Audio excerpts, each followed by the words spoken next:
Speaker পদে এনডিএর প্রার্থী হতে পারেন ওম বিড়লা। বিজেপি সাংসদ ওম বিড়লা গতবারও লোকসভা স্পিকার ছিলেন। সকাল 11:30টা নাগাদ মনোনয়ন পেশ করতে পারেন ওম বিড়লা। 18তম লোকসভার আজ মঙ্গলবার দ্বিতীয় দিনে বিশেষ অধিবেশনে আজ গুরুত্বপূর্ণ একটা দিন। লোকসভার স্পিকার পদে স্পিকার কে হবেন? বিজেপি সাংসদ ওম বিড়লা গতবারও লোকসভার স্পিকার ছিলেন আর এবারেও তিনি লোকসভার স্পিকার হতে পারেন বলে সূত্র মারফত খবর পাওয়া যাচ্ছে। সকাল 11:30টা নাগাদ মনোনয়ন পেশ করবেন ওম বিড়লা। স্পিকার পদে এনডিএ প্রার্থীকে সমর্থন করবে বিরোধীরা। আর এই বিষয়ে রাহুল গান্ধী তিনি ঠিক কি বলেছেন শোনাবো আপনাদের। ने क्लियरली कहा है, राजनाथ सिंह जी का खारगे जी को फोन आया।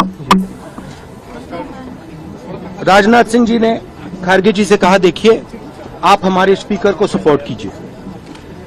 ऑपोजिशन, पूरी ऑपोजिशन ने कहा है, हमने सब के सब से बात की है, पूरी ऑपोजिशन ने कहा है कि हम स्पीकर को सपोर्ट करेंगे, मगर कन्वेंशन ये है कि डेप्यूटी स्पीकर ऑपोजिशन को मिलना चाहिए।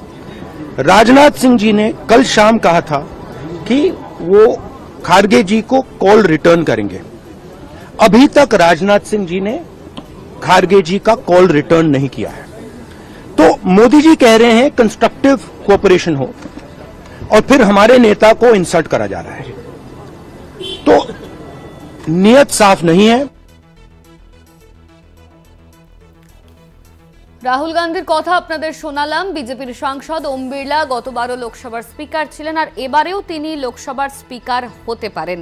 18তম লোকসভায় আজ মঙ্গলবার দ্বিতীয় দিন, বিশেষ অধিবেশনে আজ খুবই গুরুত্বপূর্ণ একটা দিন। লোকসভার স্পিকার পদে কে, সেই নাম নিয়েই চূড়ান্ত সিদ্ধান্ত হতে পারে আজ। আর বিজেপির সাংসদ ওম বিড়লা গতবারও লোকসভার স্পিকার ছিলেন আর এবারেও তিনি লোকসভার স্পিকার হতে পারেন।